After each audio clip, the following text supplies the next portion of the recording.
Balita naman si Bayong Dagat, sanggol, patay matapos maiwang mag-isa sa sasakyan sa Louisiana. Ang detalye ng balita hatid muli ni Idol Shobi Gagarin.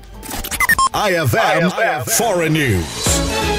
Nasawi ang 21 buwang gulang na sanggol matapos umanong maiwanang mag-isa sa loob ng isang sasakyan sa ilalim ng matinding init sa Madisonville, Louisiana, USA. Ayon sa ulat, naiwan ang bata sa loob ng kotse ng halos 9 na oras habang ang temperatura sa lugar ay umabot sa 94 degrees Fahrenheit o katumbas ng 34 degrees Celsius at ang heat index sa 104 degrees Fahrenheit o katumbas ng 40 degrees Celsius. Batay sa investigasyon ng St. Tammany Parish Sheriff's Office, kinuha ng ama na si Joseph Bothman, 32 anyos ang sanggol mula sa bahay ng kamag-anak at inilagay niya ito sa car seat sa loob ng sasakyan ngunit bumalik sa loob ng bahay. Hindi malinaw kung bakit niya ito iniwan ngunit lumalabas na nakainom siya ng maraming alak noong gabi ng insidente. Dakong tanghali napansin ng isa pang kamag-anak na nawawala ang bata at agad na tumawag sa mga otoridad. Natagpuan ang sanggol sa loob ng kotse na wala ng malay at idineklarang patay sa pinangyarihan. Ayon kay Sheriff Randy Smith, ito'y isang trahedyang hindi dapat mangyari dahil sa sobrang init ng panahon ay maaari talagang mamatay ang isang bata sa loob lamang ng ilang minuto. Nahaharap si Bothman sa kasong second-degree murder at kasalukuyang nakakulong. Itinakda ang kanyang piyansa sa halagang $750,000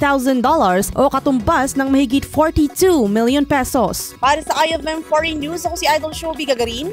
Idol! IFM News.